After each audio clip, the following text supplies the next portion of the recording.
Hello everybody, this is Shane from Shane's Books and Review, and I hope that you are having a wonderful day today. This will be the second video where we're talking about the Memoirs of Sherlock Holmes, wrote by Sir Arthur Conan Doyle, and we will be covering the next three today. The first one will be The Adventures of the Stockbroker's Clerk, which was wrote in March of 1893. The second one will be The Adventure of the Gloria, which was published in 1893 as well. And the third one we'll be talking about today will be The Adventure of the Musgrave Ritual, which again was published in 1893. I do have an update on the red chair for everybody. The red chair is having an adventure of its own. Quite really, it is.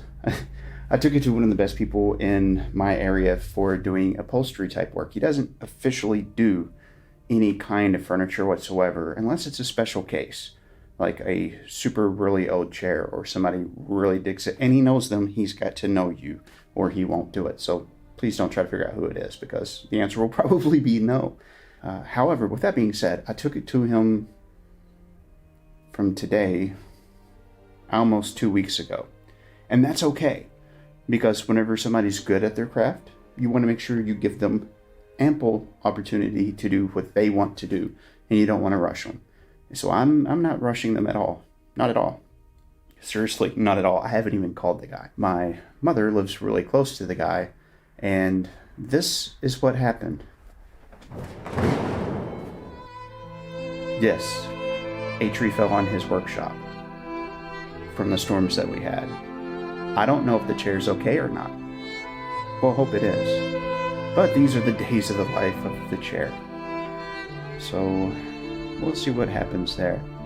Hopefully the chair is okay, and in another couple weeks I'll have the chair back, and then we'll be good to go in that regard. Now, on to the memoirs. The first one today that we're going to talk about is The Adventure of the Stockbroker's Clerk. This one's kind of offhanded, would be funny if serious things didn't happen in it, kind of a story.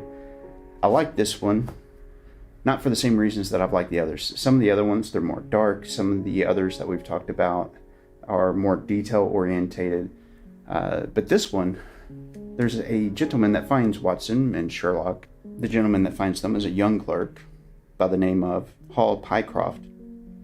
And Hall is just totally exacerbated. He doesn't understand what's going on. He's had a hard time finding a job, but finally gets one. And it's with an actually good type of a firm. But then he gets this notice that he should go check this new job out. And he goes to the new place, sits down and talks with the owner. And the owner takes him through a bunch of things back and forth. And these things he's talking about is checking to see if the guy actually follows the stock market, or his memory, or this, that, and the other, and just really pours it on. Genuinely pours it on, to the point of which it starts to bring up suspicion with Hull, and hence why he went to Sherlock and Watson. I believe that Hull had said that something that is so dark to me might be brought to the light by you guys, so here's everything I know, and starts to recount the story to them. So Pycroft gets a job with Mawson and Williams. However, before he can start his job with them, he, like I said, was approached by another individual altogether, and pretty well said, hey, they've never seen you. They don't know who you are. We'll give you 500. We'll pay you 500 instead of whatever they're offering you there. And it was a considerable amount more, so Pycroft never even shows up at his new job.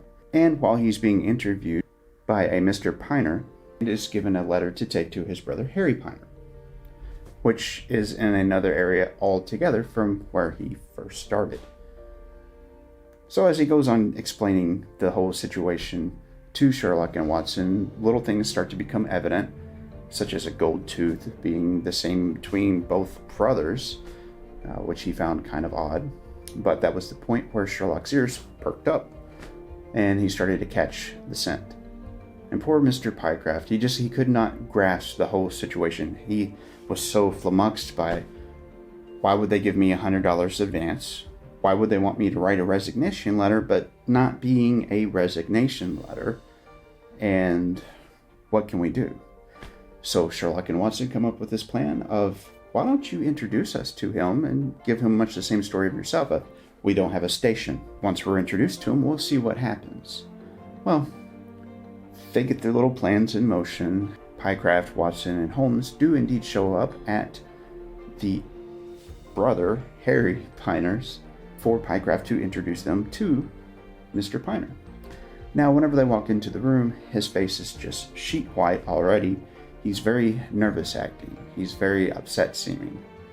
Now, after their introductions and Mr. Piner saying, oh yeah, sure, we can find a job for these guys, no problem whatsoever, they retire to their own little suite, which pretty well is next door, and they start hearing some banging and then some scuffling sounds, and they rush, they run, they go next door, and they find the doors are locked, and they bust their way in, and they find a closet, which is pretty much the only other door. They open it, and there on the door resides Mr. Harry Piner, hanging himself to death. Watson gets him off, resuscitates him, brings him back to life. Watson and Sherlock are discussing with Mr. Pycraft, why couldn't you see what was happening here?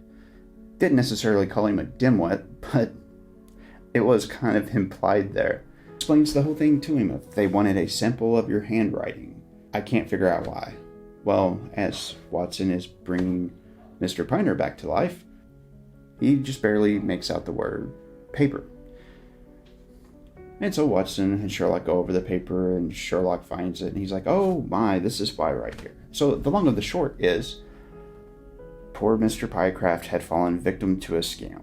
And that scam was that there was two people that had just recently been released from a penitentiary type situation, and their big heist had to do with his new place of employment. All the busy work, the not showing up at the other job, but not resigning, everything all started to fall together because it was an elaborate concoction from those two people to be able to steal the securities and rail papers and deeds and this, that, and the other that company he would have been working for, M&W, were keeping locked up in a safe, which was in excess of $1 million. $1 million. Back then, $1 million? That would just be absolutely crazy amount of money. But woe was the second person in the scheme, because he got busted. The whole reason why Mr. Piner was sheet pale was he had already read the paper and knew the game was up.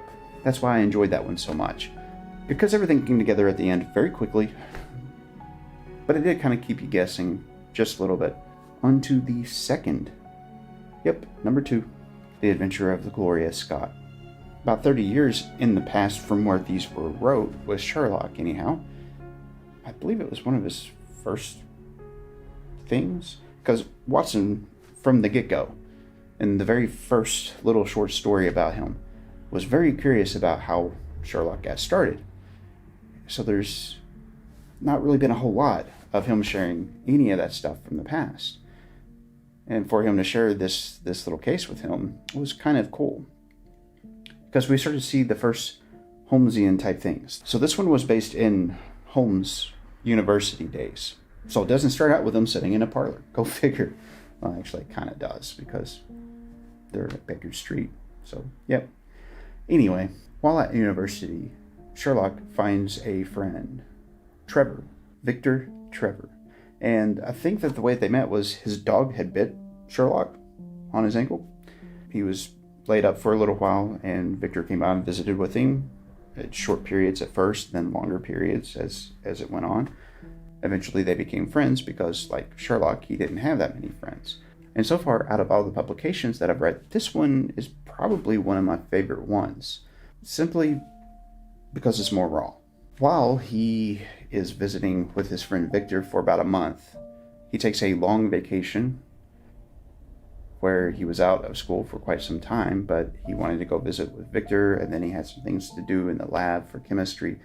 And so he took a long vacation from things, and his first part of that was he had gone to visit with Victor and met his father. Well, whenever he was there, he just tore the man apart, just by the things, his visual clues, like a tattoo on the inside of his arm, and just bits and pieces of things around the room, tells him where he's been, a lot of stuff, really, to the point of which he becomes very suspicious indeed. Sherlock was afraid he was embarrassing his friend with his presence, so as a proper gentleman, he excused himself and left.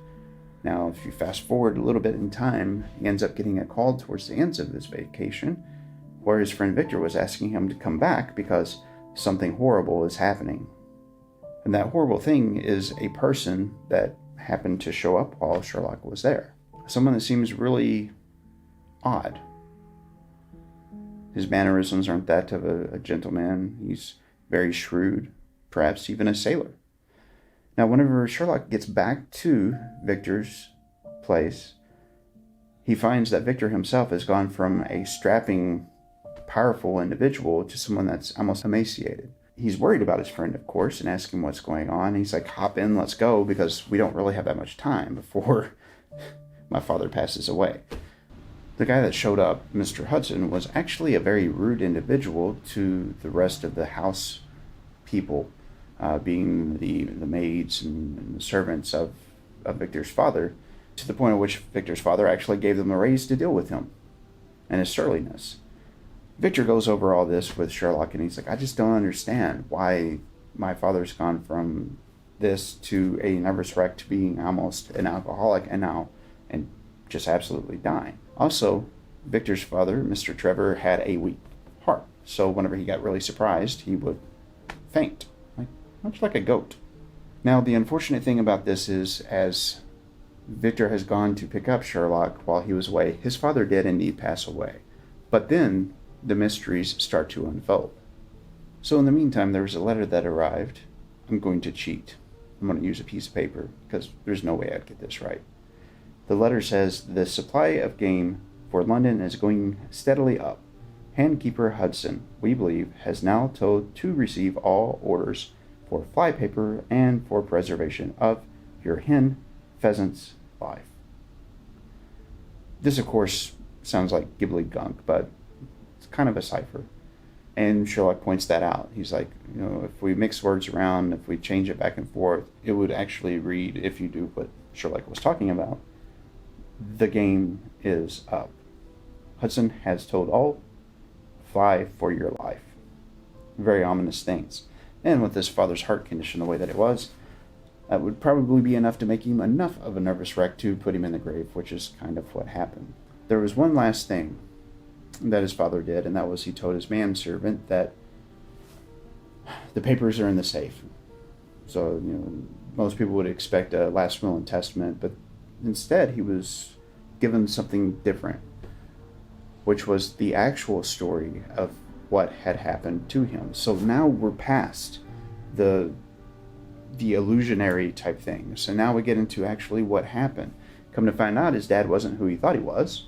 His dad got involved in a scheme as a very young man and had an honor debt he had to pay, and he ended up taking some money from somewhere with the plan of replacing it, but the money to replace it with never came.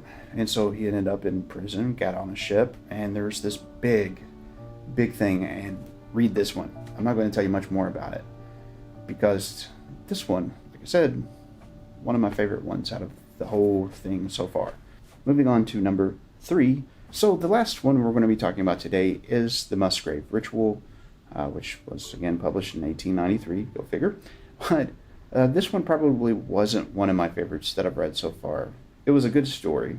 I think it might have been maybe the mood that I was in whenever I read it, because there was a lot of good detail. And in fact, if I read it again on a different day, maybe I'd feel a little different about it. But anyway, long of it all is in the Musgrave Ritual.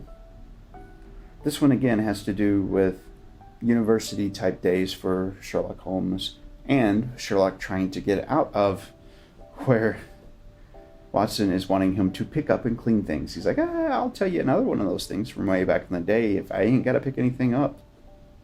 It's not really what he said, but that's kind of the gist of it.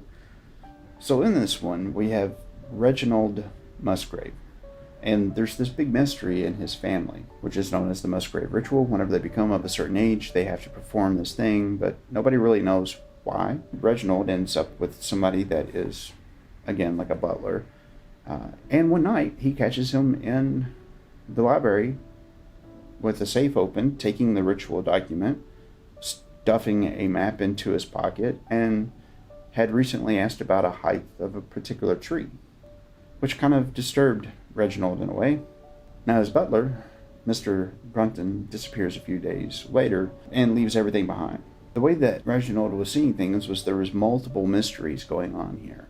You know, there's the mystery of the ritual, there's the mystery of his butler, there's the mystery of the disappearance, and other things. And Sherlock doesn't really view it the same way as Reginald was. He only sees it as one mystery that he has to figure out.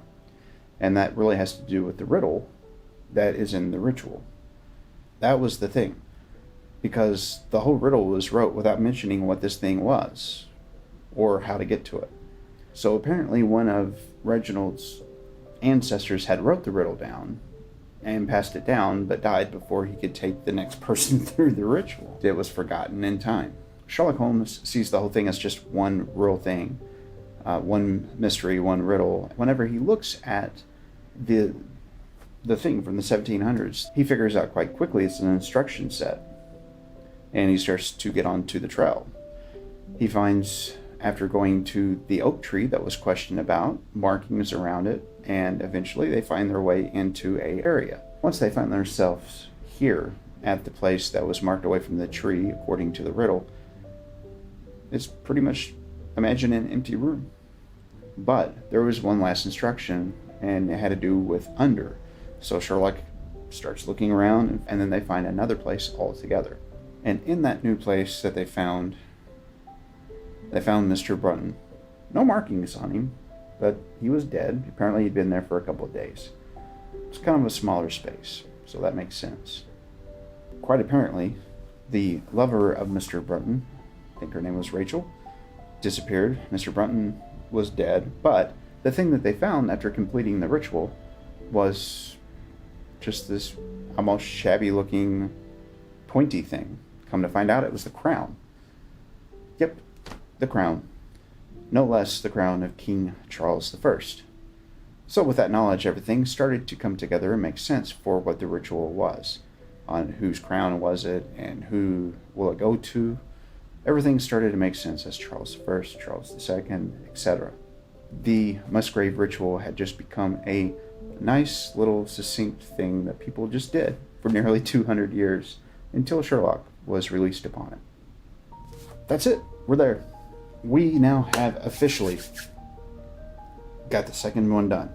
Thank you so much for hanging out with me today and watching. I really appreciate it in a big way. As I've said before, if you guys happen to find a good book in between now and the next video, do let me know about it down there or in the community tab. I'd be happy to read it along with you guys. Maybe we can discuss it a little bit too while we go.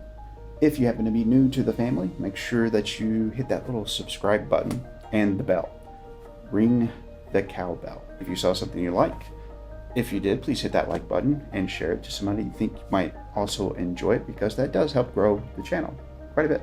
I do hope that you enjoyed today's video. This has been Shane with Shane's Books and Review, and I hope that you guys have a great weekend.